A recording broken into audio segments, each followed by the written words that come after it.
with a Stellar Co. And depending on where she is on the screen, this is Jessa. We are a Stellar Co. and we are co-hosts of this Runway to Regeneration event.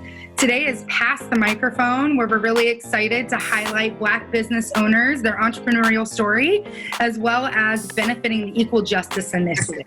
We're really excited to hear from each and every one of you. And just a little background, Runway to Regeneration was a brainchild that our partner Mavis and Stellar Co. had before COVID happened. We were going to have this big in-person conference at the Lead Platinum building at the Port Pavilion on Broadway Pier. And we were going to invite entrepreneurs that were focused on sustainable businesses, regenerative business, with a focus on fashion and food, music, drinks, all the good things. And we were going to gather and connect and really highlight it. Well, COVID happened. We pivoted. We're flexible. Jess had the brilliant idea of moving us online. And in May, we had our first online event series, Runway to Generation Ladies Night In. Clearly, that was focused on the ladies. We had fashion, makeup, cocktail demonstrations, food demonstrations. And it was really, really, really great. And then, of course, as we move forward in planning our next event, we're like, oh, we highlighted a bunch of, there's Tiana, I love her. Highlighted a bunch of lady businesses. Let's highlight a bunch of Black businesses. And so this series, we've got fashion designers, photographers, formal models, now bakers. I wonder if you can pick out which one the baker is in the hot pink chef's coat. Whoop, whoop. Yeah, girl. So good. Awesome. So I'll go over the agenda. First, we're going to walk through some housekeeping items to get everybody really loosened up and comfortable. Then we're going to introduce the Runway to Regeneration team. It's not just Jess and me. And then there's 10 minutes for each speaker to showcase their businesses. So it'll be 6 businesses, their entrepreneurial story, and maybe their business tips if they're willing to share. And then we'll toss it over to Equal Justice Initiative to focus on bringing awareness. And just for a little teaser, EJI is committed to ending mass incarceration and excessive punishment in the U.S., to challenge racial and economic injustice, and to protect basic human rights for the most vulnerable people in America. So we are super excited that you're here, Lendria, to walk us through what that looks like. And for housekeeping, we have had so many people purchase tickets for this event to support EJI and these businesses, and a lot of them weren't able to actually attend this event live. But just so you know, you're in good company. Their spirits are here. They've donated to EJI, and you are well supported beyond just the people on this call. So thank you so much for showing up and showing out for these folks. There are more in spirit. And just a reminder, we'll go ahead and turn your video off once we're going to do the first speaker. And Isabel, if you can wave, Isabel is going to help guide us through that as the logistics wizard. As we go, feel free to ask questions in the chat box. So if you don't know where the chat box is, move your cursor down to the bottom of this Zoom window. If you don't see it right away, hit the 3 dots that say more. And then when you hit the 3 dots that say more, you should see a little chat thing. And it'll pop up on the right side. And you'll notice there's a blue bar. And you can chat any of the speakers individually, but I would recommend you kind of chat to everyone. So with that, let's give everyone a chance to test this out. Go to your chat box, click everyone, and tell me where you're from. Where are you sitting right now? Type it in there. Ooh, we got North Park. On your porch. One other quick tip, Laurel, as we're getting started with the first speaker, if we're turning off the videos of everyone else and you want to clean up your screen, all you have to do is head to someone's face you can see, click on the 3 dots when you hover, and then hide non-video participants. Yes, thank you. Great. We've got lots of people in their bedrooms. Fantastic. Some from PB, from Philly, Rancho Bernardo, Mountain View, California, Tierra Santa, Montgomery, Alabama, Claremont, La Jolla, UTC, San Diego. Keep it coming, keep it coming. So I'm going to wrap this up real quick so we don't take away time from our speakers. Quick point, we're going to try and answer your questions as much as we can within the 10-minute window. If you want to stay on after the meeting, you also have spare. If you want to stay on after the meeting, perhaps you can stick around and you can ask some questions. We also want to take a moment of, let's go ahead and mute everyone's, there we go, muted some people. We're going to do a little bit of reciprocity. So A Stellar Co. is offering free business consulting services to all of our panelists and speakers and to you, our attendees. If you are entrepreneurs and you own your business and you need a little support, whether it's from accountability support, business planning, operational budgeting, you want to know what stakeholder capitalism is, or what is all this business around regeneration, Jess and I are your gals. So just link up with us after, and we are offering a free 2-hour consultation. Also, we wanted to note that we were fortunate enough to graduate a free business boot camp called the Tory Project last year. It changed our lives, and it really fosters the idea of stakeholder theory and stakeholder capitalism. We want to let you know there's another free cohort this October. So go to toryproject.org, learn about them, see if you want to apply to be a part of the cohort. It might change your life. I don't know. Give it a go. And at the end of this session, we'll have Mavis tell us how much money we raised for EJI.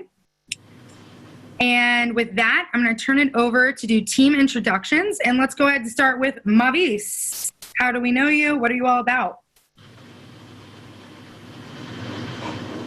Hi, everyone. I'm Mavis Carolina Herrera. I'm the founder of Mavis by Herrera. Pretty much, we design bags made out of recycled and upcycled materials, and I'm honored to be part of the Runway to Regeneration team, where we're going to empower entrepreneur businesses and sustainability and everyone who's doing great in this world. That's our vibe. We're going to support them, we're going to see them grow, and we're here to collaborate. So thank you for coming and for joining us. Back to you, Laurel. Thank you.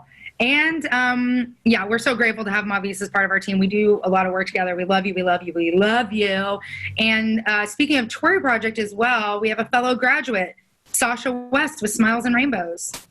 Hey everybody, I'm so glad everybody's here tonight. My name's Sasha West. I do design for spaces and experiences and all of that kind of stopped since COVID hit, and I recently launched Smiles and Rainbows, which is my new just like to spread joy. You know, we're all stuck at home, but it's a consciously crafted art and home furnishings line to be sustainable and do it differently, as well as make you smile, because if you smile, you pass it on to somebody else and they pass it on, and really that's what the world needs right now. So I'm so thankful everybody's here, and I can't wait to hear more from everybody. We are thrilled. We love you, Sasha. Also, actually, just note from the Tory Project, I literally just got one of my first jobs back from my design company today through Tory Project. So it has been, and I've met Jessa and Laurel, and it has just only opened up so many doors for me and been such an amazing opportunity. So I'm super thankful for that. Thank you. Yes, we underline and highlight that. And our last but not least teammate is also connected to the Tory Project, Isabel Wen. Hey everyone. I don't have as great of an intro as either Mavis or Sasha. I do a lot of things, but the thing I really want to share with you is Next San Diego. So if you're looking for a community of regenerative entrepreneurs, or you're interested in entrepreneurship and doing business while being good, come check us out. Otherwise, super happy to support Runway to Regeneration today. I love the intersection of sustainability, business and culture. And, this month, tonight, Black businesses, especially in San Diego, in the cultural arts. So super excited to be here. Oh. From last night. Well, snack-a-rama. Dad, your microphone's on. That's my dad. Classic. I'm so grateful for your all right, Jess. All right. Yeah, so thanks for bearing with us with the intros, and we're going to get started first with Jonathan Thomas, Dapper Renaissance.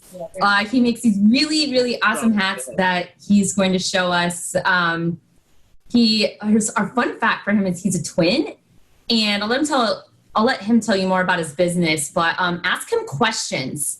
He really wants to be asked questions. So Jonathan, go for it. Spotlight on me. Yeah, I'm Jonathan Thomas, the owner operator, designer, artist, whatever you want to call me, I guess. I specialize in wood brim hats. I was born in North Carolina. Like Jessa said, I am a twin. The baby of the group. I have an older sister. Born into a military family, so I moved around all over the place. It kind of gave me a little cultural stuff. That's what I got going on with my hat. So, yeah, how I started Dapper Renaissance was I actually started making bow ties first. I was going to a lot of weddings, year 2014, and I couldn't find bow ties that I liked. So I ended up making some. So I took a sewing class at a local church, and I got a sewing machine for Christmas, and kind of started, making little knickknacks, making bow ties for myself, making personalized gifts for other people. And then my friends kind of urged me to start Dapper Renaissance, which is just Renaissance. A lot of people in San Diego don't dress, up to, a lot of places other like the South or the East. So I just kind of wanted to bring that back, just a Dapper way of life. So I started making bow ties in about 2017. I kind of got burnt out with it. And then I got into hats pretty heavily. And then I saw a wood brim hat online, which was kind of crazy. And I was like, there's actually a dude in San Diego that made them. So I hit him up and I was like, I wanted one for my birthday. And he was like, I don't even make them anymore. And I was like, okay, well, can you tell me how you made them? And he kind of didn't want to tell me. So I kind of looked at a lot of pictures, sat down with one of my friends. He's a sick woodworker, and he's based out of East County. He makes a lot of lacrosse sticks, Phantom lacrosse, if you guys are into lacrosse. Pretty dope. So we sat down, looked at some pictures, reverse engineered some stuff. But the first one we made broke. So that was kind of defeating, but it gave me the idea of how to go about it. So about 3 weeks later, I ended up making my first one and wore it out and got some good positive feedback. And then I went to a show. I made another hat made of African Purdue, and it was like orange brim, crazy. All natural. So it was like, and then some dude was like, where did you get that hat? And I was like, I made it myself. And then he was like, I really need that hat. And I didn't give it to him. So that kind of gave me like, well, if he wanted it, maybe other people want it as well. So I just kind of started that journey. And that was in March of 2018. So I've been doing this for about, 2.5 years now? Yeah, 2.5 years, somewhat like that, yeah. And the big break actually came last year. NFL Hall of Famer, his sister-in-law, he was getting inducted to the Hall of Fame, and she bought a hat for him for the Hall of Fame. I didn't know he was going to wear it or not, and he actually wore it at his Hall of Fame speech, and that kind of took me to a different level. So now I'm on the cusp of quitting my job and actually doing this full time, which is kind of crazy if you think about it. Yeah. So, and yeah, I got some products for you. This is, some I created. I like to do a lot of resin. Well, now I do a lot of resin stuff, just because it's, just the beauty of wood is not all wood's the same. So just like people. So I just fill it with, the different types of stuff. This is actually a rose that I dried. My daughter actually dried, so it's kind of sick. I put a lot of stuff, put a lot of energy into it, a lot of effort. Never knew I was going to be an artist until I started doing this. I've always been a sports guy. And life happens and takes you to at different places. And then I also make, hats. I'm not a Lakers fan. I hate the Lakers, just FYI. So they're playing today, and I hope they lose. So, but I made this for a client, and I got it embroidered and had Kobe on it too as well. I don't know if you can see it's backwards, but yeah. So it's epoxy resin. Do a lot of stuff like that. What else I got? This is probably gonna be for me. I don't think I'm gonna sell this one because I like it so much. This wood type is black limba, and I just like to decorate different stuff. This is pink. Yeah, I don't pastel, I guess. Yeah, sure. This is probably another favorite of mine. With everything going on with social justice, and I don't know if it's backwards, but it says "Stop Killing Us," and so check that out. Got some nice stuff going on there. Yeah, so I'm with the equal justice, and what else I got? People think I don't make like normal hats for people. I just make hats that are like out of this crazy, and I make normal hats too, guys. Just normal wood brim hats. So if you like normal, you're not out of the box with it, like me or whatever. And this one is sick too. I like this one. It's probably my favorite. I don't think. Yeah, when you say normal, they're still very. As someone said in the comments, they're pieces of art. And the wearable art for sure. Yeah, and so you probably can't see this because you're showing the hats, but there's some questions asking if you hand make them and how long does it take to make one hat, and is one of them for sale? All of them are handmade. Which one is for sale? Actually, this is the new one right here is for sale. This one's for sale. It just all depends on your hat size. I'm a medium. I'm getting to a large because my hair is getting crazy. But yeah, they're all for sale. You can, if you got Instagram, just hit me up on Instagram, _Dapper_Renaissance, or my website, dapperrenaissance.bigcartel.com. I do a lot of custom work. Right now, that's what I'm doing mostly is custom stuff. With COVID, a lot of stuff being closed, it's kind of hard to, mass produce stuff. So I just do a lot of custom stuff at home. And how long, I'm sorry if you said this, how long does it take you to make a hat? Right now, I've been so backed up, it's like 4 to 5 weeks. So I'm backed up and I'm the only person, I'm solo. So I go to work. Right now it's 3.5 hours a day, but other than that, I'm grinding on hats. So I'm trying to get them out for y'all. So get your orders in now. For sure. Holidays and everything. And there was a fun fact you had mentioned on our prep call about working with Taylor guitars. Oh, yes. The wood. Can you tell us about that a little? Oh, my man, Bob Taylor. Yeah. I go to his house every Christmas. The daughter of my mother is his niece. So not my mother, my daughter. So I'm all mixed up. My daughter, her mother is his niece. If you guys can put that together, I guess. Yes. So so I'm there all the time. And you get, what is it, the ebony wood that comes Ebony, yeah. So Ebony, he actually owns his own ebony mill in Africa.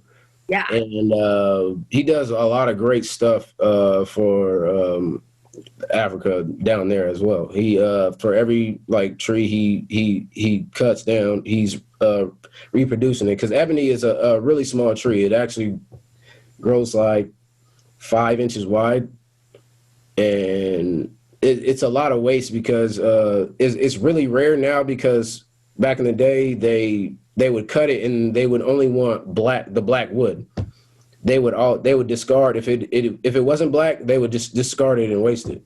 Mm-hmm. But he actually takes it, and he takes all wood. So he's changing the industry with making ebony fashionable, where it's it doesn't just have to be all black. It could be different colors, different stripes, different figures. So he does some really great work, actually.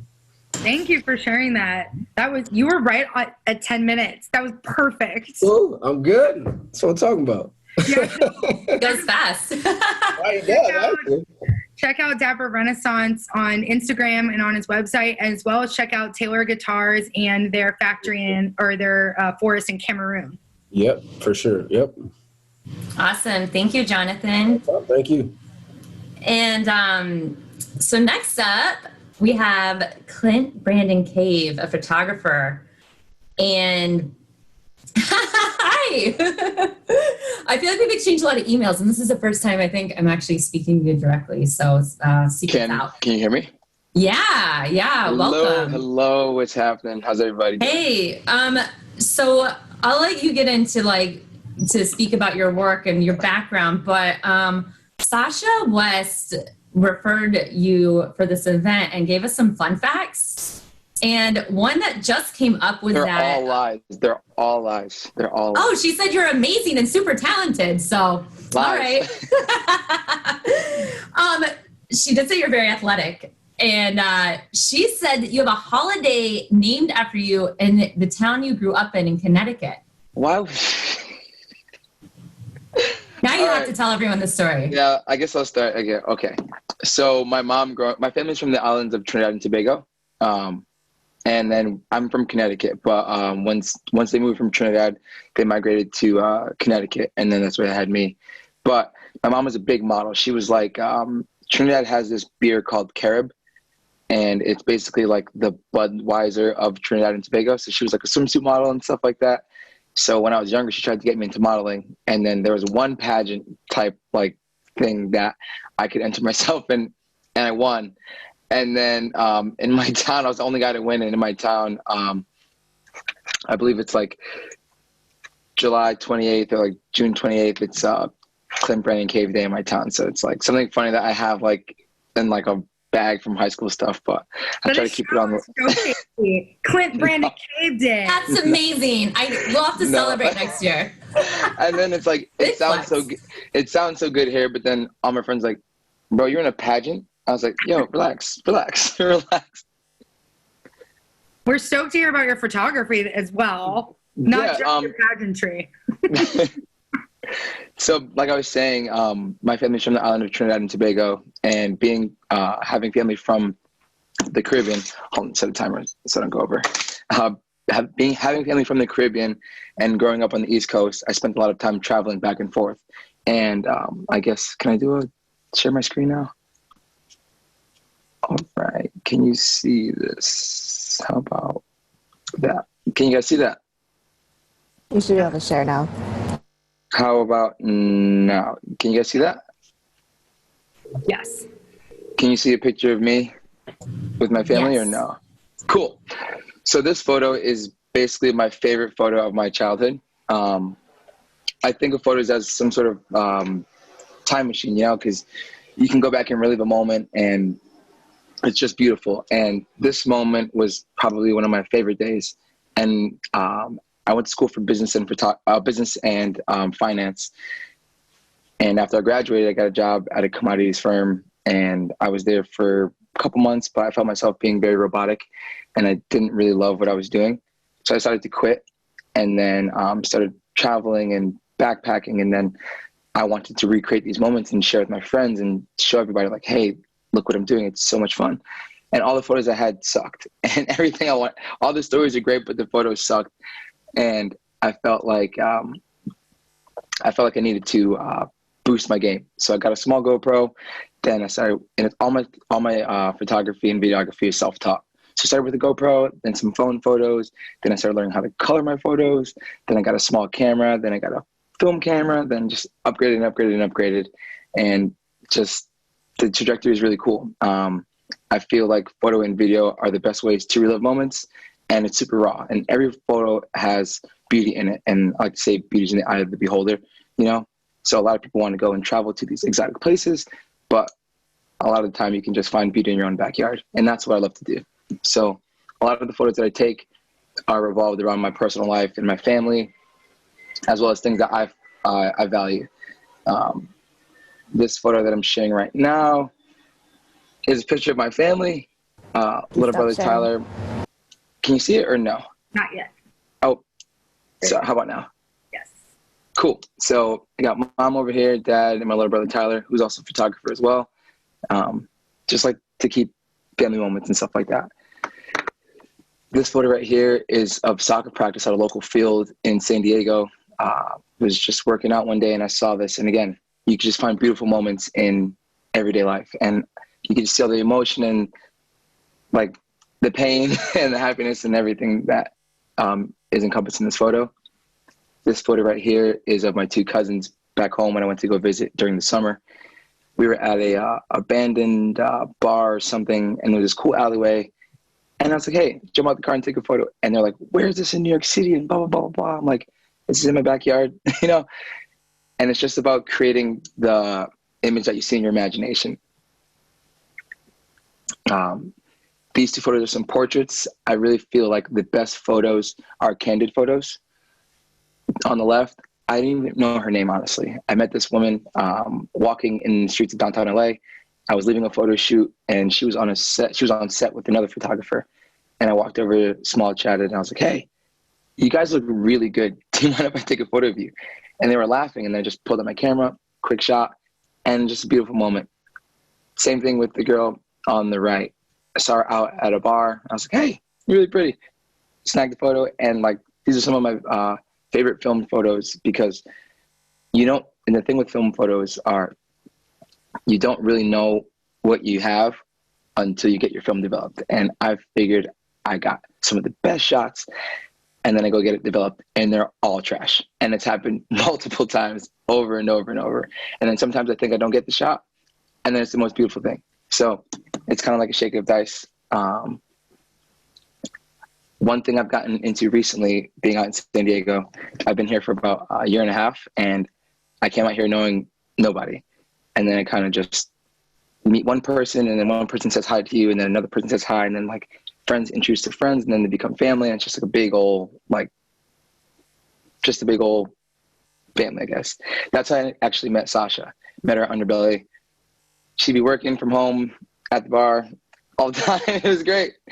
And then she just designed code, and then after she'd be done, we'd talk, chit chat, and then she'd tell me about something cool, and then I'd tell her about something cool, and then over a couple of weeks we became friends.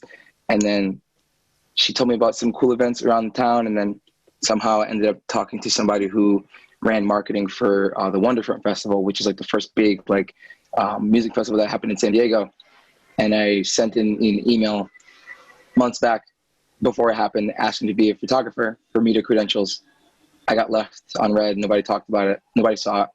Then I was like, you know what? I'm going to try again. So I walk up to the actual festival pretending I have the credentials. You know, like you walk into the party, it's like, my name's on the list, you know? So I chest up and I was like walking in, and then they're like, your name? I was like, Clint Cave. They're like, what? I was like, Clint Cave. They're like, okay. And then they asked who I knew there. I was like, no, I had BS some email correspondence. And then they were like, can we see some of your work? And luckily I had a couple photos on my phone. I'm like, I do this. I've shot Pusha T back in New York several times. I shot these artists in Boston, and they're like, oh, okay. And then I was waiting for about a half hour. And then there was one person waiting at the table, and I was like, you're really patient, and I like your work. Here, don't tell them I gave you this. And they gave me a media pass. And I was like, cool. They're like, get out of here. I was like, cool. So I turned around, walked, got my car, got my camera bag, went back in the festival. And then I ended up getting backstage and meeting all these different artists and taking all these different photos. And I got to talk to Boz out of Dreamville. He's part of J. Cole's team. I got to talk to Bryce Vine, meet a lot of people. I got to meet Buddy. And it's just cool. Like, you just meet random people and do random things. And like, you can't have anything, like the way I like to think of it, no matter what the situation is, you can always pull something good from it. So if something bad happens, you can be like, I know the good thing is not to do it again because that sucked. Or like, I just feel like if you can just put yourself in a bunch of random situations, random things can happen to you. And then some of those random things are good. Some of those random things are great. Some of them not so great. But I just like being out west and not knowing anybody. I feel like you have to put yourself in that type of environment in order to thrive, and being comfortable with being uncomfortable, you know? And that's about it. That's all I got, you know? Any questions? That was I'll a lot. answer. Yeah, sorry. No, in a good way. It was like quality. I love the hustle. I love the like, hey, I'm media and walking in like the chests out, like with the attitude and like, I always learned like, if like you believe it, someone else will believe it. And that's it. I walked, to be honest, this story, I walked in on the, there was like 2 entrances. I walked in on the first entrance. They were like, where's your wristband? I was like, and then I went back to my car and then had to go to the east entrance. And I was like, Clint Cave, I need my media pass. And then give yourself the pep talk, like you belong here. You got this. I love it. Yeah. That's awesome. So for photography, like, do people hire you then to do any like type of, like, I know you did Sasha's some product photo shoots for her. Yeah. So I believe that, and not just me being like a optimistic person. I feel like if you walk into a situation asking for something, that shows your intent, and then they read you. And I think I have a good character, or I have a good judge of character with people. And I meet somebody and I don't want to get something from you. I want to connect with you and like actually like you as a person, because again, if you like somebody, it's like sales. If you like somebody, you will go with them. And if you're buying a car, it's like, I'm going to go with my friend because I know him and he's a good person. Like, I'll buy from them. It may not be the best car, but it's like you feel comfortable with that person. And I feel like in life and with selling yourself, it translates that same way. And it's like, I do photography jobs, and a lot of the time you can look at it like, hey, I'm not getting paid for this. And it's like, well, if you loved it, you'd be doing it regardless. So like, you could either do something really cool with something that's not yourself or a tripod, or you could just sit at home and wait for the next person to pay you. So I feel like I think the best outlook is to figure out what you can do that can best maximize your work, best help somebody else that you feel like you want to assist and like uplift, and then figure out a way to just create something beautiful. And then most times that turns into something else. My first ever job out here, I met someone at a photo studio, and I literally Googled San Diego photographers, and I went and emailed all of them. And then one guy was like, yeah, come to the studio tomorrow. Came to the studio, we chatted, it was really cool. There was a creative director on set, and he was like, this guy is really cool, super optimistic, new to town, talk to him. Gave me the cosign, and then that ended up leading into me being on set in Palm Springs for a brand models commercial. I was a second shooter, just doing behind the scenes. I took some video, made a little edit, sent it to brand models. They loved it, they reposted it, and they're becoming friends with some of the models, some of the creative directors, and that actually put me into getting paid modeling gigs to be in front of camera, being connected with other creative directors. And I actually took some photos for a friend named Anna who worked with Dapper Renaissance, and I have a photo in the hats, and like it's just like a big ass like circle of like, you put good energy out, you want to help somebody genuinely, and then it will come back to you. Maybe not as fast as you think, but it will come back to you tenfold. And that's how I met Eric. And like, it's a big ass game of like connect the dots, and it's just a big, beautiful picture. And like, that's pretty much. Would you say it's a constellation? Honestly, I look at the stars and they all look like the Little Dipper, so I don't want to talk about constellations. I love it. Laura and I like are super connected with everything you say, because we do that, but we call it constellations. But we're a Stellar Co. And if I'm being honest, I only know the Big Dipper too, but I know they're out there. Everything is a Big Dipper. Anything is a Big Dipper. Exactly. Well, that was awesome. Thank you so much for sharing. And I will say that I got a private message that someone has a crush on you. So you might be getting messages in your Zoom DMs. Cool. So watch out. Cool. Well, thank you so much, Clint. It's awesome to have you, and we appreciate your time. Thank you now I'm getting called out for that. And there's a lot of comments. All right. Well, yeah, good luck. All right. Next up, we have Shelly Gabriel. And Shelley, hey, she is a baker, and she's with Big Face Cakes. Shelley has a background in fashion, so you can see why she was a model, and obviously still could be and should be, but she's baking cakes now, and her cakes are definitely one of a kind. So I'll let you explain them, but I'm excited to hear more. Oh, thank you, Jessa. My name is Shelly Gabriel. I am the sole baker for Big Face Cakes. Thanks so much for having me. Today we're going to talk a little bit about cake, because one of my core beliefs is that if you don't have cake, it's just a meeting. So you got to have cake. You got to have it all the time at every celebration. I'm not necessarily the person you want to call because I make a specific kind of cake, which tends to draw attention or not. And when I say or not, a funny story about if you look at Big Face Cakes on Facebook, there is a golden owl cake there. That cake was at a party. It was at that party for 4 hours and no one knew that was the cake. So when all the guests came in, there was this golden decoration in the middle of the room. No one was aware that that cake was actually, that decoration was actually the cake until the birthday boy pulled out a knife and stabbed it and cut it and everyone ate it. So that cake actually took about 4 days to make. It has 482 sugar feathers on it, and a stand that has 4 additional cakes that you can't actually see. So the kinds of cakes I make are a little bit different, and I tend to do better with grooms because brides have a specific idea about what they think a wedding cake should look like. I think my big break came, I think we'll take it back. The reason why I started doing this is because I was a model for some time. We don't want to talk about that because then you'll start to calculate how old I actually am, and we don't want to take it there, but in the 80s, quite successful as a model. But after I became a mom, I actually kind of duped myself into believing that I would see things and start seeing cake. And I thought, okay, I can make that into a cake. Anything from a car to a person to a bobblehead, I see cake when I see things. So, it's just part of my artistic aesthetic. So I decided if I'm going to do cakes, I don't need to do tiered cakes. There's plenty of people who do tiered cakes. Cake, 1 cake, 2 cakes, 3 cakes. You can call a lot of people, they can do that. But very few people can actually make a 1969 Ford truck into a cake. And better yet, why don't we have it moving? Why don't we have it ride into the party? So these are all ridiculous things I've done in the past. My big break came when I did a cake for the San Diego Jaguar Club for their 50th golden anniversary. They wanted to have a cake that would serve 400 people that could ride into the party. It was a white 1969 convertible Jaguar. So it actually came into their party and we cut it and we ate it and it was fantastic.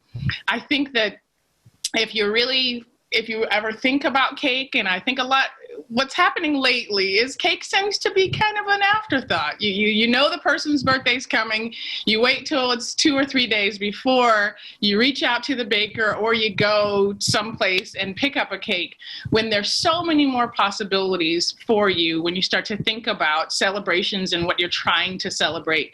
And I don't believe there's a limit in that. And so when you call me, like we talked about in the practice, when you call me and ask me for a blue dragon, which from what I understand is the top of the dragon thing, when you're a dragon person, the blue dragon, when you win the game, is the guy at the top. If he doesn't breathe fire, then what kind of dragon is that? So I try to always push whatever my clients think is necessary or is normal or even possible to something else. Make the cake interactive. I had a person who wanted an oversized iPhone cake. Well, then if you're going to have it, you should at least be able to pick it up, right? Pick it up and put it to your face like an actual cake.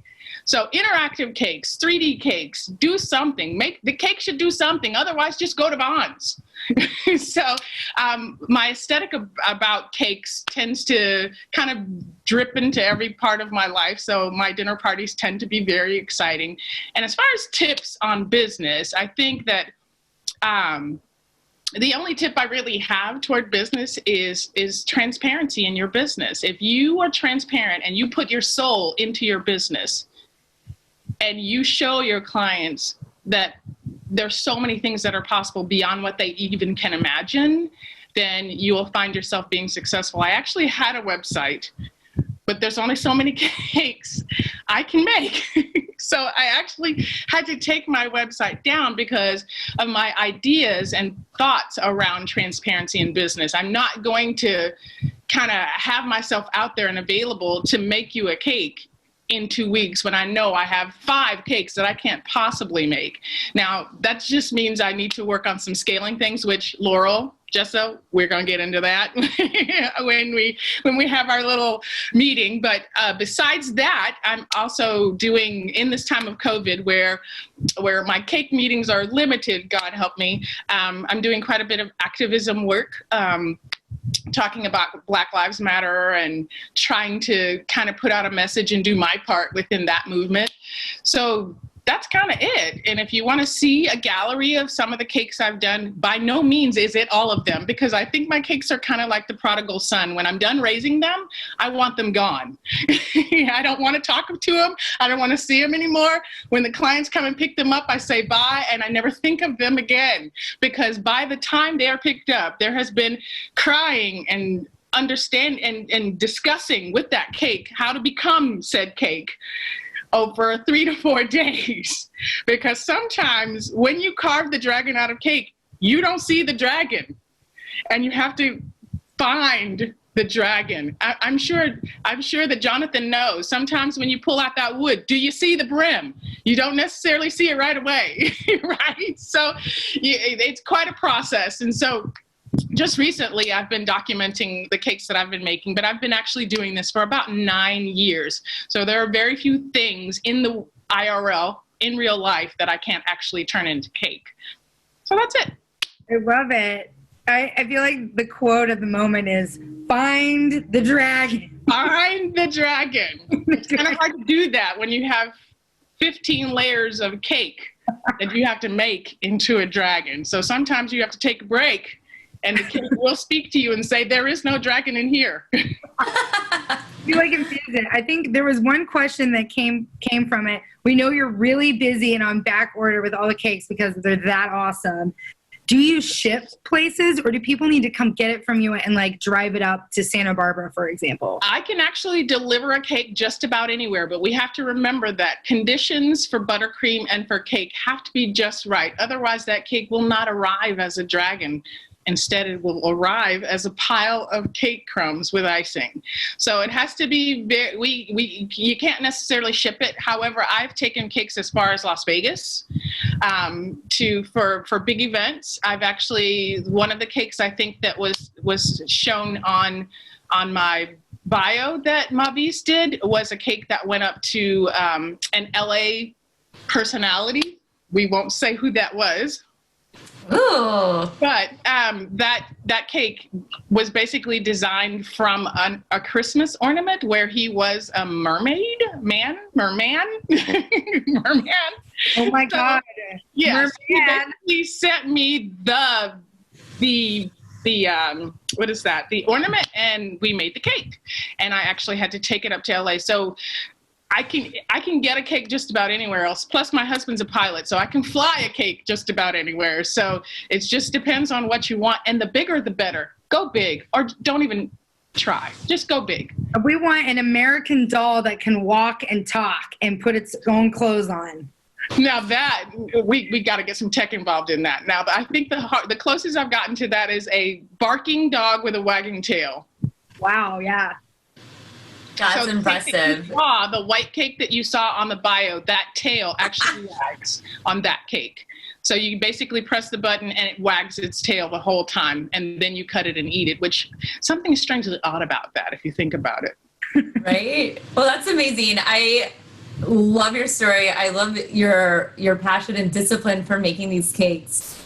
And you'll have to, Shelley, take a moment and look through all the comments, because there's a lot of people are fanning hard over your cakes and what you're talking about. So we won't make you kind of revisit your prodigal sons, though, for some of these. Thank you so much. Thanks for joining us. And look forward to seeing more of your artwork, your edible art. Thank you so much for having us. And I really appreciate this whole initiative to pass the mic. It's an amazing thing, ladies. Thank you so much. Thanks for joining us. Next up, we have Eric Brown Jr. with Backtrack. Backtrack's a premium vintage retailer, and Eric has a really cool story about how he gets his vintage clothing and how he is selling it like the modality, I guess, literally like the mode. Navy veteran too. Thanks for your service. Thank you. Thank you. Yeah, I'll let you get into it because I know you're not short of words like me. Well, now I'm stressed. I'm gonna go over, but no. What's going on, everybody? My name is Eric. I was born here in San Diego. I literally, was born at the Naval Hospital downtown. My dad was in the Navy, and I've lived all over due to him being in the Navy, and then, like you said, me being in the Navy. Spent a lot of time up in Seattle, in the Pacific Northwest, and Northeast Ohio. But now I'm back in San Diego, and it's kind of where I've planted my roots as far as my business goes. And as I was finishing up college a few years ago, a long-term hobby of mine had always been going to thrift stores and garage sales. And here in San Diego, if you go up into the nicer neighborhoods, into La Jolla, into the Del Mars, the estate sales are insane. You'd be like, what? Like, the stuff that you would find in there is really, really fun. But being in Southern California, whether it's San Diego or Los Angeles, there's a real big community around vintage clothes and vintage fashion. And, I started getting into selling things from those garage sales and those estate sales just for a kind of a fun hobby to pass the time. But as I started consistently, month after month or so, doing pretty well, I said, well, what if I made this an actual business? So I started doing some research and just doing what I needed to do on my end. And I had made up in my mind that I was going to start a vintage shop, a buy, sell, trade shop, where not only we would have things for sale, but maybe you had some stuff in your closet you wanted to bring through, you wanted to turn it for some cash, or you wanted to trade up and get something. I wanted to open a store just like that. And being here in San Diego, Pacific Beach and Claremont really are my home. It's where my family lives, and my grandmother has a home here. And so I grew up here. But, as a millennial, you can't really afford to live here, and it sucks, especially when it's a place that you grew up at. And the same is true for real estate, whether it be for a home or whether it be for commercial, trying to find a place. So, I knew where I wanted to put my shop. I knew where I wanted to be. And when I went on that journey, when I went on that quest to find a shop, it just wasn't the easy road that I thought it was going to. I think, like, we all have these, like, thoughts like, oh, I'm going to go into business and I'm going to do this, I'm going to do that. And everything's going to, like, work out the way that it's supposed to. But, man, let me tell you, I heard no after no after no after no. Let me see your sales. No. Do you have this? Do you have that? And, yeah, I got like 7 or 8 no's. I ended up getting, like, ghosted by a landlord at one point in time where, like, I was, like, legit ready to sign the contract on a place, and he just never got back to me. And then, like, a week later, I'm driving down the street and, like, I look and there's, like, a new business in this space. So, I spent like a day just probably eating cake and ice cream, just feeling like real defeated, like, man, like, what am I going to do? And, I had thought going back to the research that I did before starting my business. I had been in a couple of Facebook groups that were predominantly, like, ran by women who own shops and boutiques. And a thing that I had saw quite, like, frequently was a lot of these women turn these stores, they make these stores out of, like, old box trucks or vans or school buses. And I was like, yo, nobody has that here in San Diego. Like, nobody's doing that, especially no men are doing that. And I said, all right, like, let me see if I can find a vehicle. And sure enough, I think it was just right place, right time. I ended up finding a school bus on OfferUp and drove up to Ramona. I looked at it, was like, this is perfect. Somehow was able to get it down to San Diego. And yeah, hopped on Pinterest. I gutted it, put new floor down, built out racks. And we launched last April. And honestly, it was so overwhelming, the amount of support that we got. And this timing of everything worked out to where we ended up getting press right around the same time. And it just seemed like things fell together. And I think that's probably the most important thing I think about the whole process, whether it be my business or anybody else's business, is a lot of times when you hear no, it can be really, really, like, defeating. But I feel like if you don't hear no, especially if you don't hear no often, it really halts your creativity. If you never hear no along that journey, then you're never challenged, you're never forced to be creative. And that's what hearing no for me in my journey caused me to do. It caused me to say, okay, what can I do that's different? And that's kind of just my mantra in my business. And And what I try to tell people who have questions about things is like, you don't have to be better than the next business, but you do need to be different. Like nobody needs another dude selling old people's t-shirts. They just don't, because there's 80 billion people that do it. But you probably have never shopped for some old dude's t-shirts inside a school bus. And so that was kind of like what I decided to do and kind of the lane that we were in. And it's been really awesome. So yeah, we sell a lot of stuff from, the 90s is like the era that we tend to like really live in, but some late 80s stuff, like these are a couple of pieces that are from the personal collection, but my personal collection never really stays my personal collection too long. I wear it for 3 months and then it's, you know, it's sold. But, you know, I think what's interesting about selling vintage is that like, it's more than just a fashion thing or a thing to wear. Is that a lot of times when people step on the bus or they're shopping with us online and they see a piece, the thing that like I love about doing what I do in my job is that like when someone sees like a shirt that like their dad or their grandpa used to wear every Sunday and like it brings them back, or they have a childhood memory about something and they buy that shirt, it just makes me feel like really, really, really happy. And I think that, you know, also the benefits with selling vintage is, you know, we're not really creating any more waste. I think a big problem globally about just we've created so much waste, and with the 90s being one of the most like profitable, financially sustainable eras of all time, we made a lot of clothes. And so there's definitely not a shortage of t-shirts and old hats and sweatshirts. And we're just happy that we get to bring, you know, vintage clothes to the masses and do it in a way that's different and fun and makes people happy.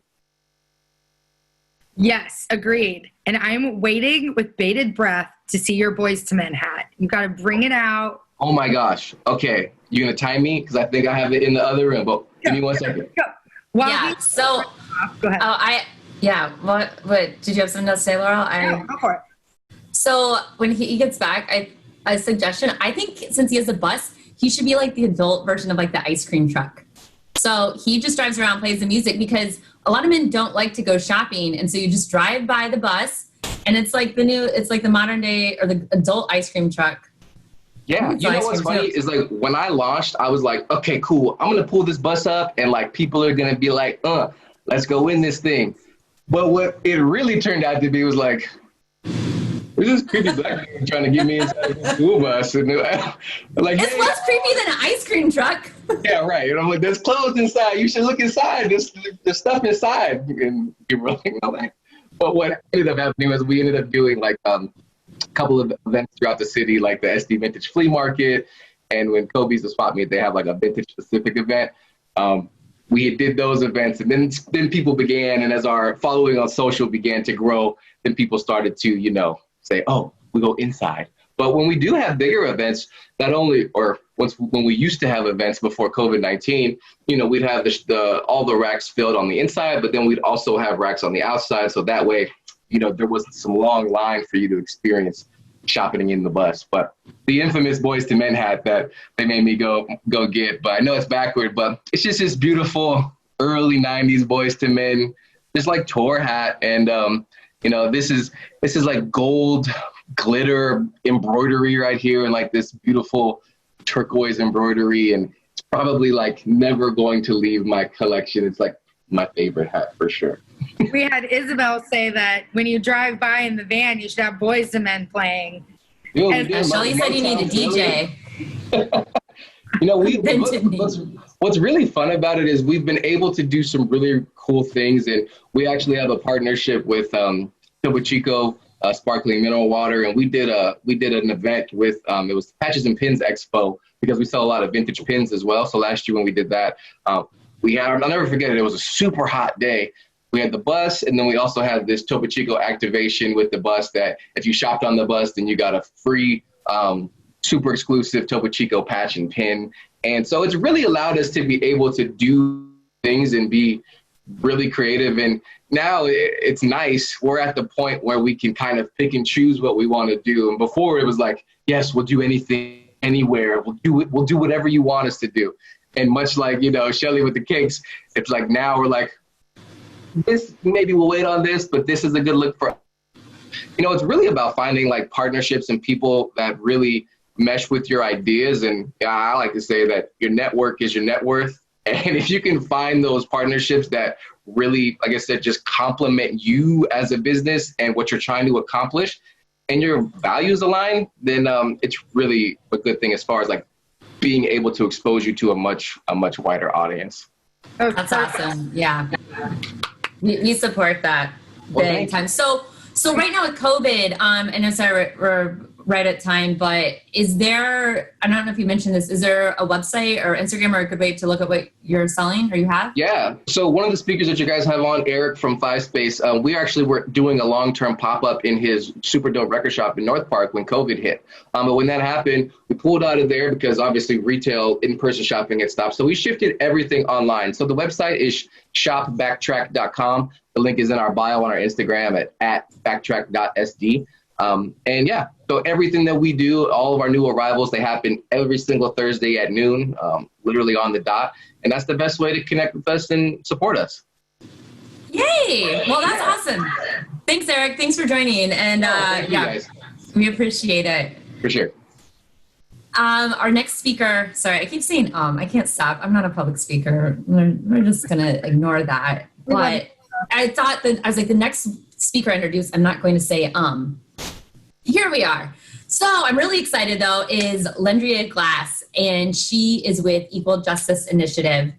And we were talking ahead of time that her last name is Glass, which is Laurel's maiden last name, Glass, and some of her family on here is Glass, but this is no known relation, I would say. And so EJI, Equal Justice Initiative, is the benefactor where the proceeds of the tickets are going. So Equal Justice Initiative, they are committed to ending mass incarceration and excessive punishment in the United States, to challenging racial and economic injustice, and to protecting basic human rights for the most vulnerable people in American society. And so Lendria is joining us to give us more information. Hello. So thank you so much for having us, and thank you so much for what you're doing and for raising funds for Equal Justice Initiative. We have been around for more than 30 years, and our work began as death penalty work. It expanded into working with children sentenced to die in prison, as well as people who couldn't provide for legal representation, people who just couldn't afford proper representation to have the research done, to have, the work on their cases done. And Lendria, I'm so sorry to interrupt you, but is your video turned on? And if not, would you mind turning it on? Okay, let's see. Sorry about that.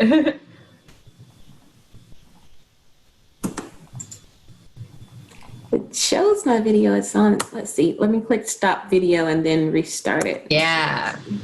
Otherwise, we are still staring at Eric, which was fine, but, or at least I was. I don't know what everyone else's screen was showing. I was staring at you, Jessa. It was like big Jessa.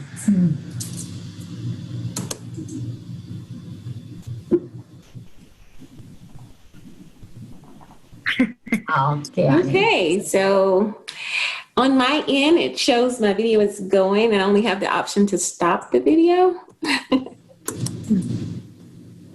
All right, well, I think, I don't know about anyone else. I don't see it, but I hear you, and we love to see your face, but I think hearing your message is very important, so we'll just go with it.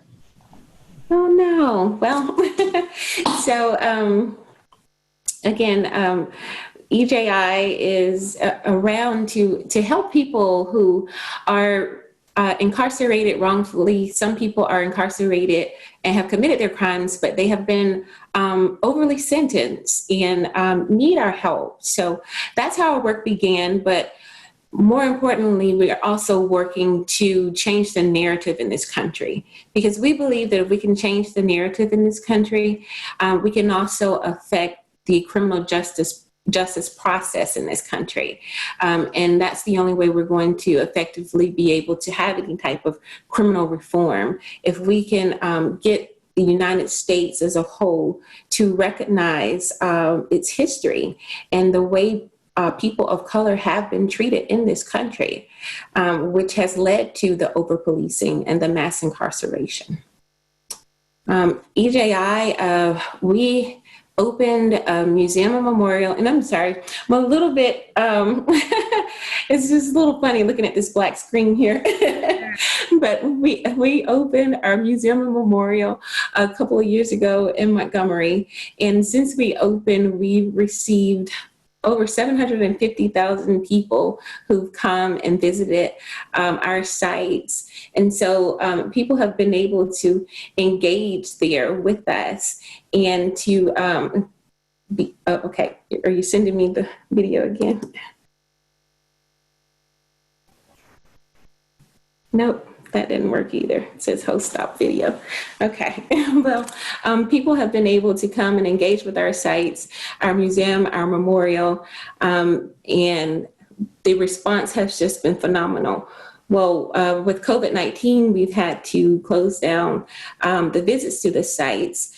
We just last month was able to reopen the memorial where people can come and experience the outdoor site. And that has been very well received. We've been able to add a nighttime exhibit with adding lighting. So that has been something that we've been excited about. We're hoping to reopen soon and through the end of the year. One of the things that we want to do is to be able to eventually offer free access to those sites for people to be able to come and engage so that they can start having the conversations in their own community about race and racial justice in America. Are there any questions that anyone have about our work? Yeah, Lendria, I've got on, I wanted to share the screen, so we've got something to look at. I apologize that we're having technical difficulties because we did get to see your face earlier and it was lovely. Well, thank you. But this looks gorgeous. This is the Legacy Museum we're looking at? Yes, this is actually the National Memorial for Peace and Justice there, the outdoor exhibit. The Legacy Museum was the building that you started showing in the beginning. But the memorial is what is currently open, and our building, the National Center for Peace and Justice, that's right across the street from that memorial, is where we conduct daily presentations. And so visitors are able to come over and talk with our legal staff and ask questions and engage further about what they just experienced at the memorial or the Legacy Museum. We host schools there, community organizations, and private groups as well. And besides donations, what virtual volunteer support are you in need of these days? That was a question for you. Well, actually, we are in a unique position where we do not have a lot of virtual volunteer opportunities or hands-on volunteer opportunities right now. We do have support from interns and from fellows, but we do not have a lot of volunteer opportunities. We actually are still out of office, majority of our staff right now. Because of COVID, majority of the staff is working from home. So whether any of that changes in the future, especially as we continue to adapt to the pandemic, that may be something that happens as we continue to do more things virtually. But as of right now, no. And I think that this memorial that you see on the screen, that's supposed to commemorate the lynchings across a certain time period, or can you explain a little bit about that? Yes. So each of those monuments represents a county across the U.S. And on the monument is inscribed the name of the county and the individuals that have been identified that have been lynched. So there are a few unknown, but majority of the markers are inscribed with actual names. The research has been done, and those are documented lynchings that have taken place across the United States. And I remember, I was looking at your website, obviously in advance of this event, and this looked so familiar to me. And I would just realize as you were speaking that I saw on, I think it was Chelsea Handler, it's hello, privilege, it's me, Chelsea.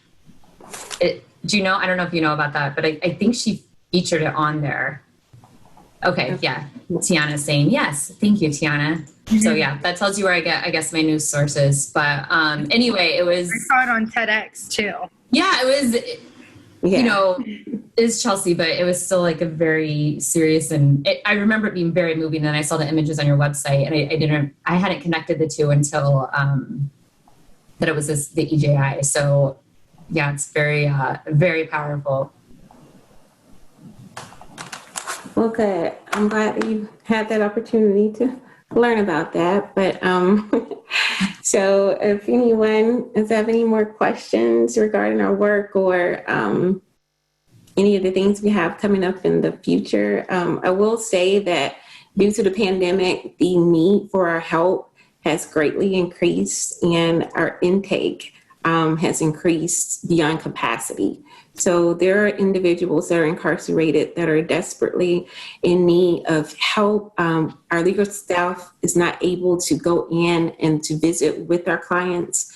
We have not been able to verify their conditions, to check on them. They are afraid of becoming ill. They're in conditions where they cannot properly social distance.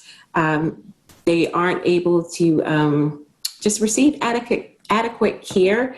And because of the anxiety around COVID, people are experiencing more violence. There's more opportunities for people to prey upon, others in this type of a situation. They're not being monitored. So what we're doing is it's needed in this time, even more so. So we're definitely thankful and grateful for yourselves for reaching out to us and wanting to do this to support this work. Just know that what you're doing is supporting work that is very needed.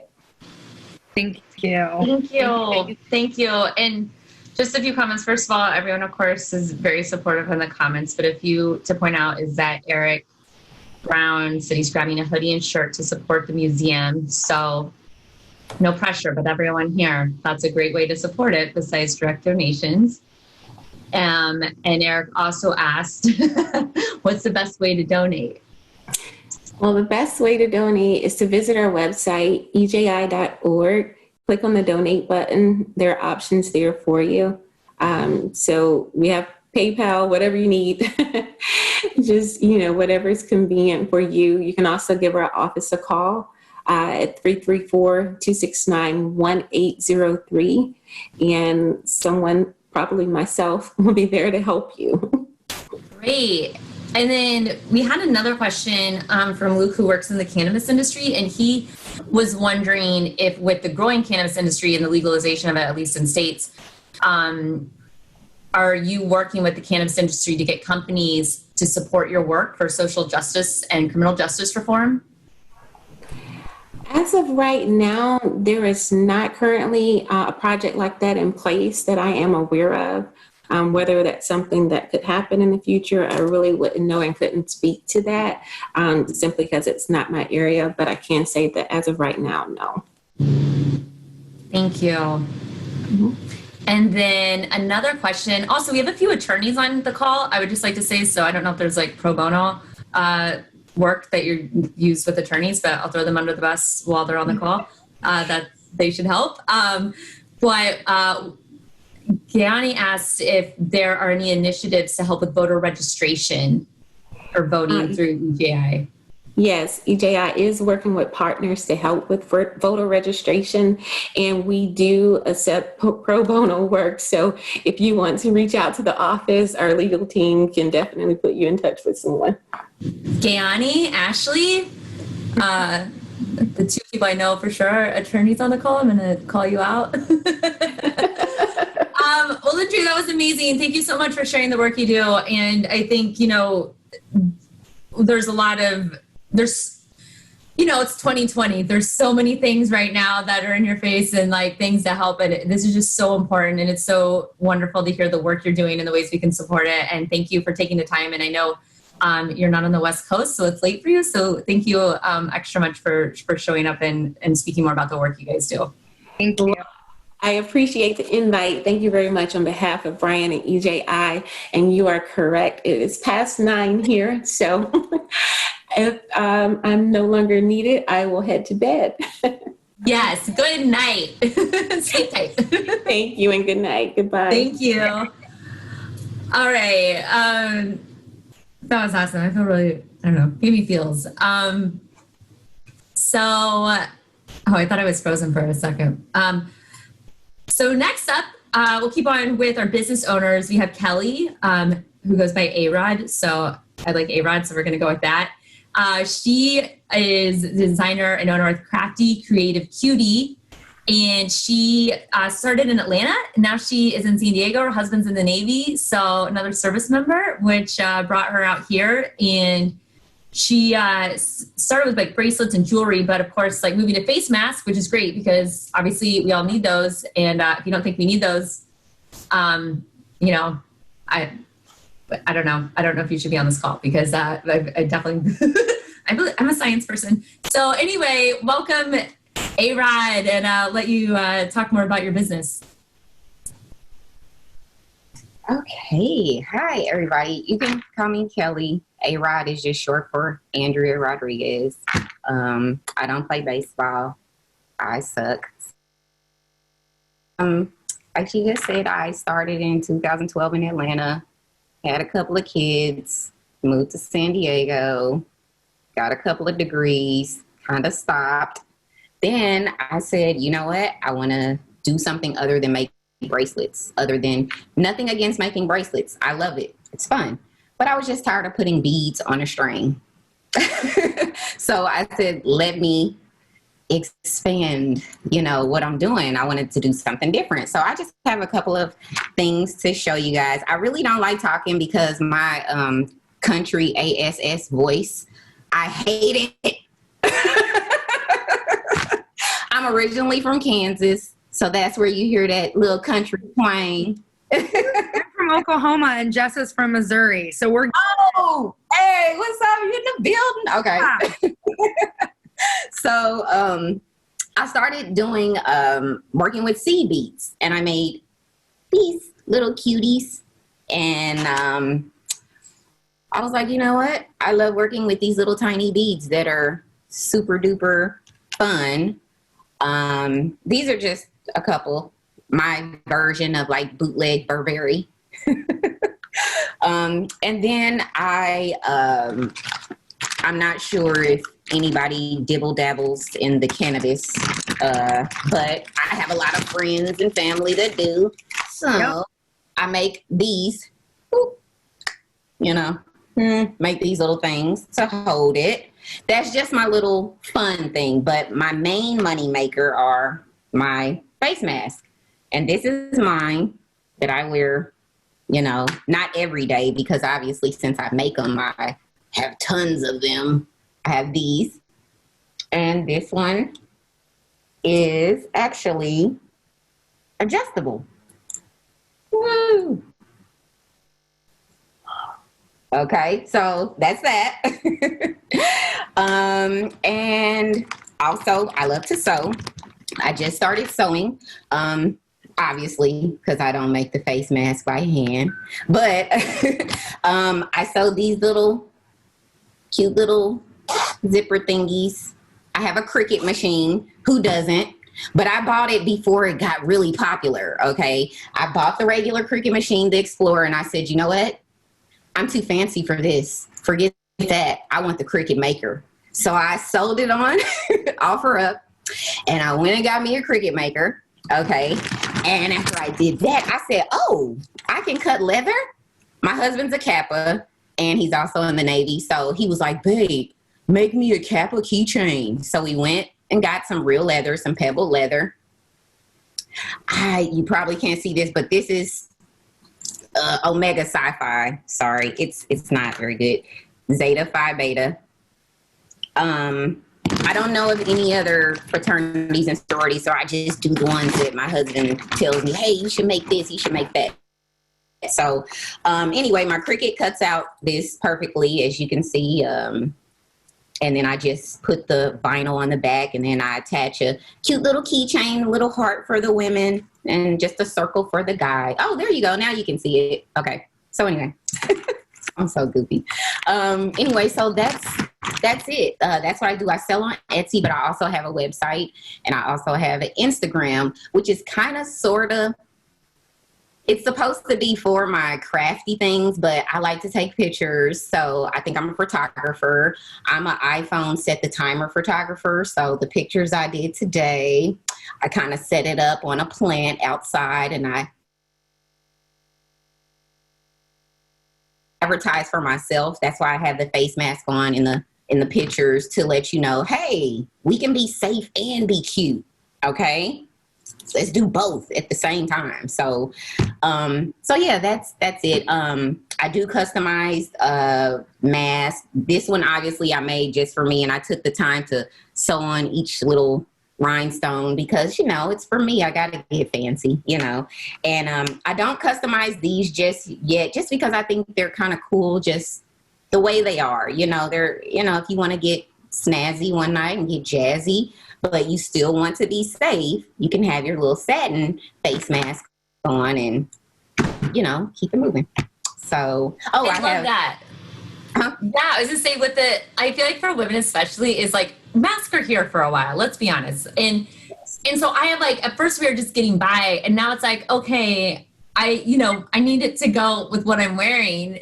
And so I love that you have ones that are a little little classy. And I did these so that we can do the adjustable thing. Just because, these obviously they come in small, medium, large, extra large. So I do have to, measure a couple of things. Well, I have patterns, but these, I love the fact that it's just one size fits all.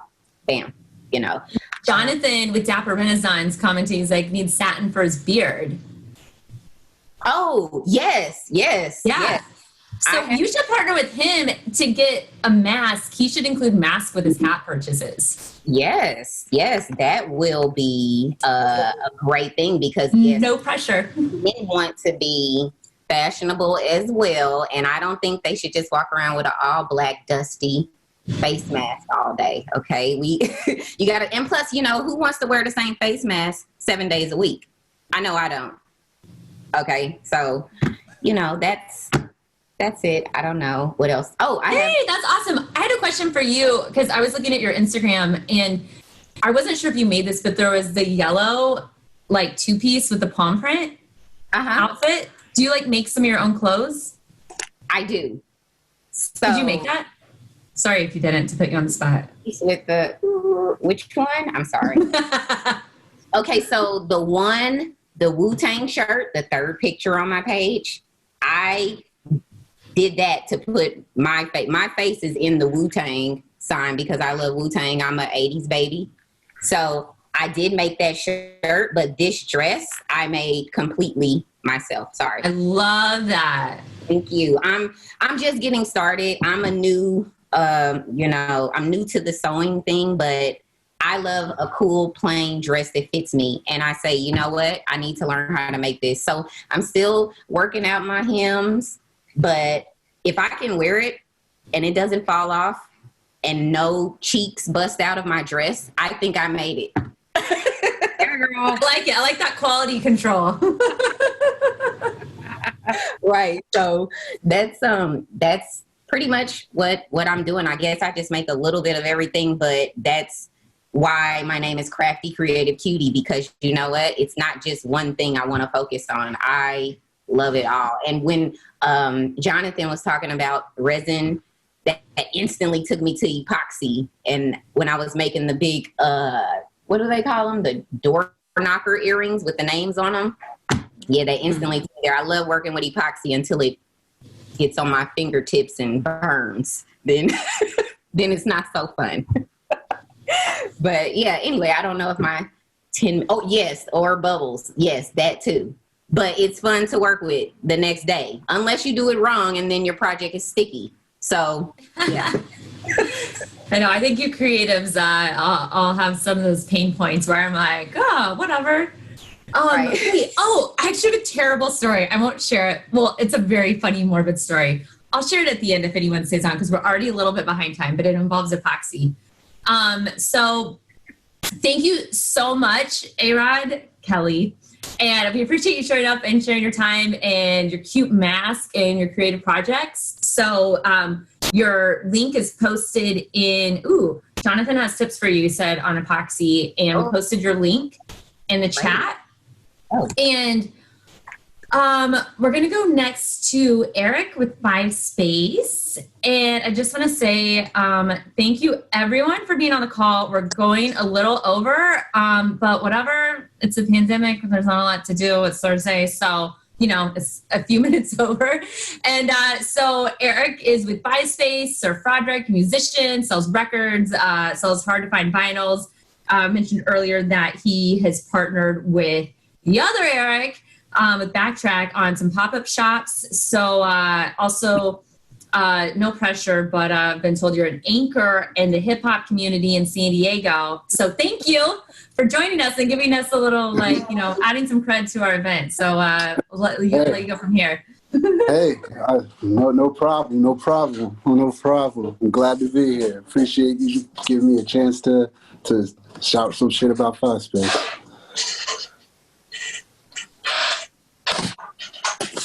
Anyway, is the mic on? Am I in? Yeah, the mic's on. It's all yours. The mic's on my floor. So, well, shit. All right, my name's Eric. People know me as Sir Froderick. I also make music. I dabble in the music industry. I've done work with plenty of people out, people on Stone's Throw, from names like Knowledge to Mind Design to the late great Raj G.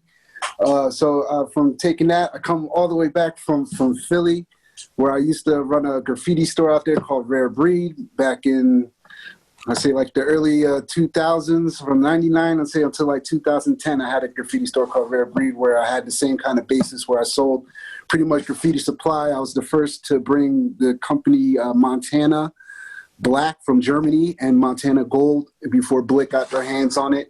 So I was exclusive for a while, and that pretty much was my bread and butter. And I also doubled as an art gallery and held monthly Black Book gallery shows where people came through, trade styles, and just shoot the shit. And it was a beautiful thing. But the basis of it all was the records. I had a little record digging thing in the back, which was always staying in true with my culture of digging in hip hop and sampling music and making breaks and stuff like that. But fast forward from that, I ended up closing down my business, moved down to the West Coast, and then started venturing into the music side of things, and started pressing my own wax. Let me share some of that, stuff like so, which is also my own art as well, which I do comic book art collage, per se, heavy into the Sentinels and X-Men and stuff like that. You can check me out on the interwebs for that. And then I was living out in LA for a little bit. And then moving from LA, ended up meeting the missus and moved myself down to San Diego, and been here for about 5 years now doing the business. And started up Fivespace. It was just a simple idea of selling pretty much what we love to do in the culture of selling vintage clothes and also hip-hop music. Here, I'll share some of the store with you guys just to get you a little bit of an understanding of what I'm talking about. So we also sell hip-hop tapes and vinyl. Let me give you a little bit of the hot ones that we carry up on the wall. Stuff that I'm sure if you're a hip-hop enthusiast or into the 90s culture, stuff like that. Yeah, man. Good stuff. Brandy, beautiful stuff. An original Snoop Dogg. Oh, I had that CD when I was 13, and I definitely got in trouble. My mom saw the cover art for that, and not go over well. Original Dr. Dre, Jay-Z, Reasonable Doubt. I mean, Lost Boys. Just to give you a little taste. Watch the Throne, Organized Confusion. Drew Hill. Come on now. Wow. So, Maxwell. A little bit of taste of everything, and also, like I said, the shirts, from hip hop culture shirts. One of my personal favorites, I got Tribe Called Quest tee. Midnight Marauders, very, very rare. one of my personal favorites. But like I said, just pretty much strictly up the hip hop culture is what we carry up in here. That is I love it. So someone was wondering, they said they were checking out your website and was wondering if they need an appointment to come in or if it's open right now. Yes. So if you do go through the website, or if you just go through Instagram, which is same thing, Fivespace Shop. On Instagram, there's a book button right there. Set yourself an appointment. We're open between 11 to 5. Come get a personal shop. Can shoot the shit with me. Talk shop about records, whatever what you need, you know. And we also known for special orders. Totally forgot about that. So a lot of people do come through with like their holy grail list or just certain stuff that they're looking for. I mean, I'm blessed when somebody does get something out of here and they do find something, because I'm very curated and particular to the type of stuff that I sell. But if I don't have it, you know, just holler at me. Let me know. I can probably get it in here for you. It's what I do. It's what I do. So do you have Wu-Tang? I'll ask that for Kelly. Do I have Wu-Tang? Do I have Wu-Tang? I mean, so if you want to get like old school about it, like real about it, like I got an OG sealed. Yeah. Wow. Wu-Tang, into the Wu-Tang. But if you want something cool, if you want something real cool, hold on. Something real cool. Hold on. Going into my bag of tricks. You're making me go into the bag of tricks. Good. Hold on. Give me a second. Here, look at these tapes for a second. All right, here we go. Into the Wu-Tang yellow vinyl. Whoa. Edition. We carry That's stuff like crazy. That's cool. Just stuff like that. Voila. You know what I mean? But, you know, and if you want to get deeper into it, you know, then you got You God. Sealed. Wow. At that. You know, I mean, the rabbit hole goes much deeper. The rabbit hole goes very deep when it comes to the hip hop. Love it. Do you sell record players or do you sell the albums? I sell just most of the records. I do sell record players, but that's, again, if you set an appointment, I pretty much do one of those. We sit down, I have my laptop, and we sit there and I open up a website and I show you some high-end turntables that you could purchase. I love this. It's like so curated. Yeah, I mean, I curate, I cater to you. I cater to you. Oh, okay. And then Isabel was asking what there's a lot of comments. Okay, what arcade machine is that in your shop? I'm sorry, say that again? What arcade machine is in your shop? Oh, now you were nerding out. We're going to nerd out now. Okay, so this is an arcade box. I built it myself. But if you know about like the Raspberry Pi, it's like a little basically a portable desktop computer, and you can load an emulation station into it. And then I just go on the internet and I scour for ROMs. So like on here, I got, endless amount of games on here. So if you're a big retro head, you know, I got stuff like Ninja Turtles. I love Ninja Turtles. Street Fighter? Do you have Street Fighter? Oh my God, I love Tetris. I'm really good at that. Yeah, then come here. We have Tetris tournaments. Okay. Get ready. That's when I'm going to play Tetris. What's the Street Fighter, right? That's what I was just playing. You know what I mean? I got X-Men Arcade, you know, all types of stuff. So, and it's just simply I program it to a controller, and then you go to town on it. That's awesome. And then Jonathan Dapper Renaissance was asking if you have R&B. Come on now. I have Groove Theory. I have Lauryn Hill. I got very rare Tony Braxton. I have Escape. How much R&B do you want to go? I got Zhané. Come on. Whitney.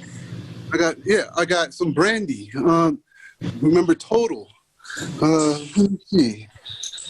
Is there anybody specific or anything in particular? Whitney. There's a lot of caps with Whitney. Everyone's asking for Whitney. And by everyone, it's Jonathan, but I know some of my friends around here not saying anything, and I know they love Whitney too.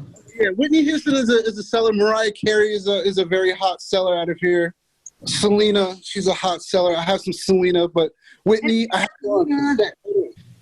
Yeah, I think I have some Whitney for you. Give me 1 second. Oh, yeah, here we go. A lot of people that are making appointments right now. Yeah. There you go, Whitney Houston. Oh. There you go. Her first one, which is the best one. before she got tainted. Okay, Yeah. Jonathan wants you to hold that for him. Oh, sure. It'll be here. I have almost doubles of everything. I'm a serious collector. I love this. Serious titles out here. I mean, a lot of things. Again, and if I don't have it, I can most likely just find it for you. I'm so into this. So me and my friend Tiana are 100% going to come in. Yes, Tiana, I'll go with you. Jonathan's coming in for the Whitney. Tupac? Yeah. Poetic Justice. Brain Dead shirt. If you love black culture, protect black lives. The little collabo that they did with Blood Orange. Original Ghostface. Zoo York. Yo, crazy. I mean, just, you got to just come down. You got to experience it for yourself. Yeah. Yay! Well, we're stoked. We're stoked to come in. Everyone's really excited about this. You'll have to check out the comments because everyone, there's a lot. I can't keep up. But come and get served in Tetris. That's where I'm going to leave it at. Come to Fivespace.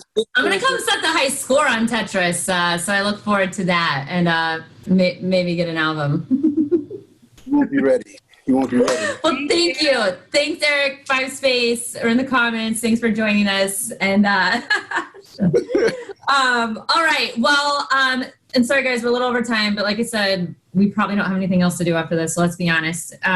So we'll go to our last speaker, Derreck Cobb.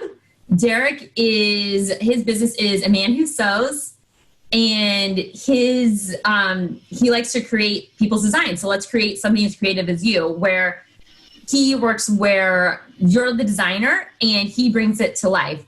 And he started sewing by doing upholstery work with vintage furniture and decided to do something more creative in his spare time with some fabrics he had laying around with his upholstered pieces. So started making custom backpacks that he'd wear. And his take is urban streetwear, simple but clean, allowing the material choice and the design to speak for itself. So, Derreck, the floor is yours. The Zoom room. Thank you. I just want to say shout out to all y'all creatives out there. I vibe with everything y'all do. I love hearing what other people do in the city, especially we live in a big city, but it's so small with the community of creatives that are actually out there involved in communicating with others. Shout out to Dapper Renaissance. We go way back. We started since the bow tie era. We still need to get that collab going. So I'm super excited for that and see the growth that, we're both going through. So it's exciting. But yeah, it's like you said, I started doing upholstery, took a random class free. And honestly, I got tired of working for people and try to figure out how I can monetize myself, my skills, and find a creative outlet, I guess you could say, because that was not my thing before, and it's kind of been going with it ever since, and it's been working out. I got tired of seeing everybody wearing the same stuff, buying the Louis Vuittons and all that other stuff, and I decided to make a backpack out of some old library chairs. And I was working at a bar downtown, so all the bartenders and the girls, they had their Louis Vuitton and all these expensive bags. And so I put my library chair bag right next to them. And people started asking me, hey, where'd you buy that? I said, no, I made it. And turned in one customer, turned into a few. And, thankfully I've been blessed that my work speaks for itself. And I've made probably about 100 bags ever since then. That was probably 3 or 4 years ago. So it's not bad.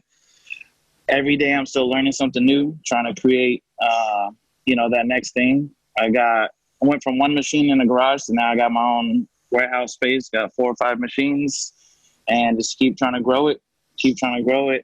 I'm not much of a talker, so if you got questions, please feel free. Yes. I'll show you guys some of my work. Yeah, please. Ooh. I went to Europe right before this whole COVID thing, so I couldn't go over there with anything ugly. So I had to make something different and unique. So it's leather. I work with all kind of mediums. Of course, we all do the face mask if you're a creative. Got some men's wallets. And a lot of my leather goods are actually hand dyed. I kind of self-taught that aspect of it. Little passport holder, women's clutch. You see the duffel bags. I like to upcycle as well. So this backpack right here is actually made out of a bicycle jersey. You can see everything still kind of works on it. My beast, I know. She's a cyclist. Yeah, I just got did you into say them. you're see my bikes over there? Yeah. Did you say you're self-taught? You Yes, self-taught ma'am. yourself to sew? Oh, that's amazing. Yeah. Someone was asking that. I took a upholstery class for like 2 months, and the first day they taught us how to sew, but I never picked up a sewing machine. And everything else is self-taught. All my designs are my own designs, my own templates. I make everything from scratch. I kind of know a few creatives, and they kind of give me a little tips and tricks, but for the most part, it's all self-taught. And when you're hungry enough and motivated, you'll figure it out. Yeah. Right. So where do you source your materials from? I like local as much as I can because I'm a visual person. I like to touch them and see them. But as you can see, I also have a lot of old projects that I got from customers. So I got a ton of material. I got a lot of stuff going on. I like to upcycle. I don't like to waste. If it's reusable, I'm not gonna put together some tattered mannered stuff that's just jolly rigged together. As long as it's still reusable and I feel like it can have some life to it, I like to try to help that continuous life. One of the first backpacks I made was actually from a 50-year-old recliner chair. It's a brown bag. It was like my most popular bag. And the material is still really good, and I just reused it, made a bag out of it, and actually Dapper Renaissance did a little photo shoot with it. That's awesome. So, yeah. And where's your, and sorry, these are questions that keep coming in. There's a bunch. Yeah. Where's your workspace? I work down in Chula Vista. Oh, nice. Down on Main Street by the amphitheater and the water park that's out here. And is that is your space open, or is it just people come to you online or through Instagram and then I kind of fill them out and see what's going on, what they need, because a lot of people we can talk and figure out the situation. Honestly, I'm not trying to expose anybody. I'm not trying to expose, all that stuff that's going on right now too. So I try to keep it as minimalist as possible, but definitely I could come to you. We could meet up. You can come here. I mean, whatever. It's all about comfort. As long as you feel comfortable and I feel comfortable, then we can vibe out together. So, okay, there's a bunch of questions, but I have a comment. Yeah. I don't know. I'm the host. I can do whatever I want, right? But okay, this is going to sound insane, but I have dreams with fashion designs, and I've had it for 20 years. So I have all these fashion designs, and they don't exist. So now I know that I can bring them to you and be like, I had this dream, and this is what I want. Yeah. No, it's nothing too crazy, too. That's the thing. It's nothing out of the ordinary. It's just these 100. Honestly, I made what's the craziest thing I've made? I don't know. I'm working with Luke right now. He's in here. His wife was in the Tory project. So I got a connection there. We're actually working on a project with a company called Pina Tex. It's a pineapple, the palms of pineapple leaves pressed into leather. So we're working with some stuff like that. So that's it's pretty amazing. Interesting. Yeah. That's so cool. And so I like to try everything once at least, And so someone was asking, Kelly was asking if you sew everything by hand. No, I got 4. Like I said, I got 3 machines that they do a lot of stuff for me. Oh, okay. But I am a lot of my leather goods are sewn by hand. Oh, okay, got it. And then so smaller items, purses, just depends on the application. If I feel like the quality is needed in the hand sewing, if not, then my machines are more than capable of doing that. And is it just you then? And then Sasha said 3 machines for 1 person.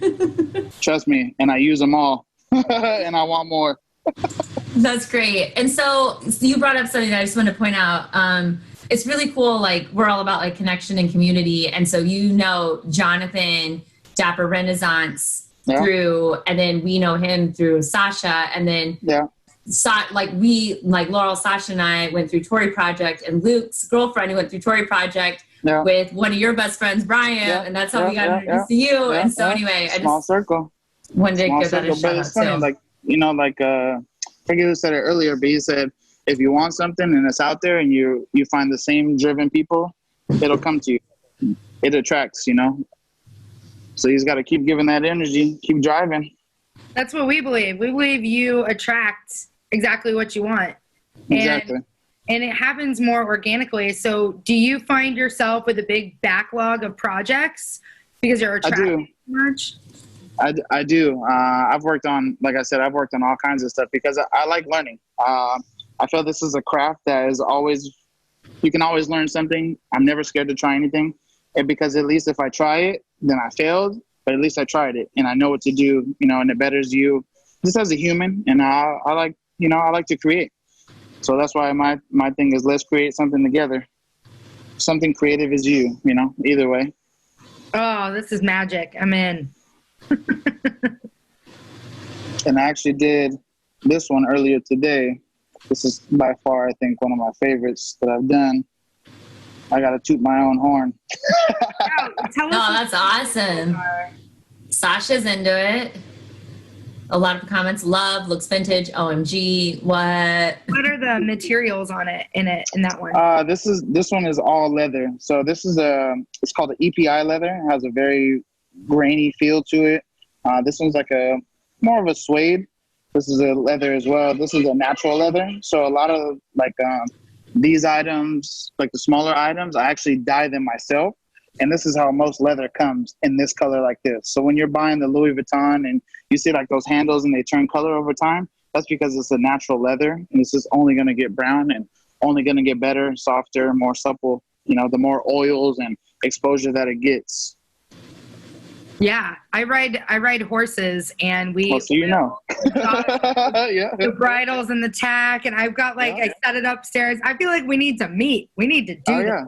Oh yeah, I'm always open because I actually made a bag for one of my friends. She's a horse trainer down in her horse was down in Otay, I think it was, but she's a horse trainer. She's been doing equestrian for years, and she put me up on game about some oils and stuff like that. So yeah, it's amazing, the industry that and how much things are so intertwined. People think, oh, you just sew, and I do more than that. There's a mountain man in Idlewild that's got the best. Oh yeah. So the oil, it makes it. It's fantastic. Oh, and that's what's up. I feel like you're loving the blue clutch, by the way. Sorry. Thank you. Blue clutch is fire. Loving the blue clutch. Sorry, Laurel. That's all good. I was just gonna say you're gonna have to make me a custom pair of chaps one day. Hey, I'm open. I'm down. Like I said, I like to create, and the worst thing we can do is we can try. That's awesome. Sitting down in this chair, I got really excited, and I stood up and I ripped my dress halfway up, and I think that's a sign that you need to come fix this for me tonight, right now. Yeah, I just ripped all the way up the side. Hey, it's for the cause, so it works. It works. Yeah. Well, that's great. And we tagged in, we'll send out afterwards a link to your Instagram. But thank you so much for joining us. I have, like I said, I have some of my little whimsical ideas, and it sounds like a lot of other people are super into what you're doing. So you can find me on Instagram, amanwhosews.com. Everything else is amanwhosews, SEWS. Thank you. Hey, thanks for joining, Derreck. Thanks for the invite. Yeah, and so on that note, I'm sorry for keeping everybody over, but 10 minutes goes fast. Everyone says 10 minutes is so long. We're like, nope, it goes by quickly. So we want to just wrap up the event quickly with the money we raised, and then anyone who is available and interested to stay on. I wish I could say I had somewhere cool to go, but I don't. So we'll be here. And anyone else who wants to stay on and chat, will be around for a little bit. So Mavis, do you have? Yes, go for it. So thanks everyone for participating. We were able to raise $1,013. So 85% is going to be donated to AGI. So thanks everyone. Thank you so much. This is an event with a purpose, and this is all thanks to you guys. So thank you. Yes. And furthermore, obviously we all want to drive business to each other. So I think with, it sounds like some people knew each other before the event started, and now we all brought in our audience, and I'll comment, I guess the event's technically over. So, but that being said, I don't know, it's the internet. You can click out whenever you want. But Luke was saying that he'd love to join an in-person gathering, bringing everybody together, this group of brilliant creators and shining stars together when the pandemic calms. Isabel, I'd love a vendor show. So I'm just really excited. And that's the idea.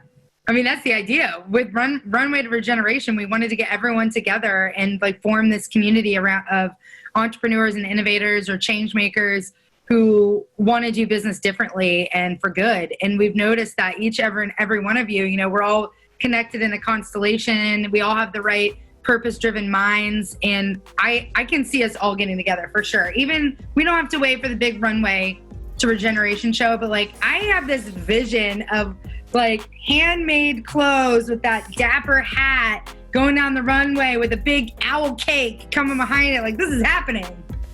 I can just see you with a Dapper Renaissance hat. I feel like you'd wear it well. Do women buy your hats, Jonathan?